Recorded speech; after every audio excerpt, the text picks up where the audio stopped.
Group studies ఎక్కువగా అభ్యర్థులు toppers especially toppers చెప్పేటువంటి విషయం ఏంటంటే గ్రూప్ స్టడీస్ అనేది ప్రిపరేషన్లో చాలా బాగా ఉపయోగపడుతుందని చెప్పి అంటూ ఉంటారు.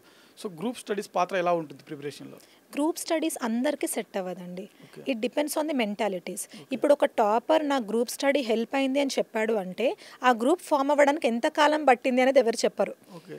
ఎందుకంటే డిఫరెంట్ మెంటాలిటీస్. ఇప్పుడు ఒక రూమ్ తీసుకుంటే నలుగురు ఉన్నారనుకోండి, నలుగురు రూమ్మేట్స్ ఒకటేసారి కొంచెం చదవడం మీరు చూసారా ఎప్పుడన్నా? They go to different study halls, they come up with different time tables and strategies. అవి మారుతూ ఉంటాయి. ఒక గ్రూప్ ఫామ్ అవ్వడం చాలా కష్టం. బట్ సిమిలర్ మెంటాలిటీస్, సిమిలర్గా కష్టపడే వాళ్ళు గ్రూప్ ఫామ్ అవుతున్నారంటే ఫైన్. అండ్ వాళ్ళలో జెలసీ రాకూడదు.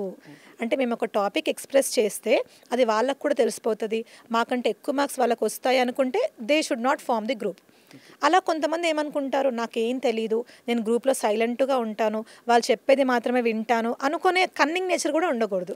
సో ఒక గివ్ అండ్ టేక్ ఇంటెన్షన్ ఉంటేనే గ్రూప్ ఫామ్ చేయాలి. ఆ గ్రూప్లో కూడా పాజిటివ్ మైండ్ సెట్తో ఒకరినొకరు ఎంకరేజ్ చేసుకుంటూ ముందుకెళ్ళాలి. అది ఎగ్జామ్ హాల్ వరకు వెళ్ళేంత వరకు అది వర్తిస్తుంది. ఎగ్జామ్ హాల్ లోపల మళ్ళీ ఆ స్టూడెంట్ ఇండివిజువల్గానే రాయాలి. సో అందరికీ వర్తించదు అది.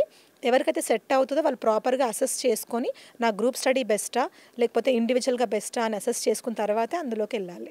ఎస్పెషల్లీ గవర్నమెంట్ జాబ్ విషయానికి వచ్చేసరికి మేడం, ఈ ఫీల్డ్లోకి వచ్చేటువంటి అభ్యర్థులు ఎవరైతే ఉంటారో ప్రతి ఒక్కరికి సక్సెస్ అనేది ఉండదు. ఎందుకంటే మనకు లిమిటెడ్ జాబ్స్ అనేది నోటిఫికేషన్ అనేది లిమిటెడ్ జాబ్స్ తోటి మనకు రిలీజ్ అయ్యేటువంటి పరిస్థితి. సో ఈ నేపథ్యంలో ప్రతి అభ్యర్థికి ప్లాన్ బి అనే విషయంలో ఎలా ఉంటే బాగుంటుంది? Especially fresh graduators. So plan B విషయంలో ఎప్పటి నుంచి ప్లాన్ చేసుకుంటే బాగుంటుంది? ప్లాన్ బి అనేది ప్లాన్ ఏతో పాటే ప్లాన్ చేసుకోవాలండి. అంటే ఇప్పుడు నేను ఒక యూపీఎస్సీ లాంటి ఎగ్జామ్కి ప్రిపేర్ అవ్వాలనుకుంటున్నాను, గ్రూప్ 1 ఇస్తాను అనుకున్నప్పుడు ఇది రాకపోతే నేను ఏం చేస్తాను అనే క్లారిటీ వాళ్ళకి ముందే ఉంటే వాళ్ళలో ప్రెషర్ బిల్డ్ అవ్వదు. ప్లాన్ బి లేకుండా ఇందులోకి వచ్చారనుకోండి, కొన్ని కారణాల వల్ల సక్సెస్ రాకపోతే వాళ్ళు స్ట్రెస్ బిల్డ్ అవుతుంది. అయ్యో నేను అసలు ఎక్కడికి వెళ్ళిపోతున్నాను, ఏ దారిలో వెళ్తున్నాను, ఇప్పుడు ఏం చేయాలనే క్వశ్చన్ మార్క్ ఏ స్టూడెంట్కి ఉండకూడదు. బికాస్ ఈ ఎగ్జామ్లో సక్సెస్ రేట్ తక్కువ కాబట్టి వాళ్ళు ఒకవేళ ఇంజనీరింగ్ బ్యాక్గ్రౌండ్ నుంచి వస్తే మీరు రాయండి, సివిల్స్ రాయండి, గ్రూప్స్ రాయండి. ఒకవేళ రాకపోతే మళ్ళీ you have to get back to your software job కావచ్చు, ఇంకా వేరే ఏదైనా ఫీల్డ్స్లోకి మీరు వెళ్ళొచ్చు. Because there are many opportunities outside this competitive field. అవన్నిటిని మనం చూడమంతే. మనం ఒకసారి టార్గెట్ పెట్టుకున్నప్పుడు ఐఏఎస్, గ్రూప్ 1 అదే మనకు కనిపిస్తుంది కానీ వేరే కనిపించవు.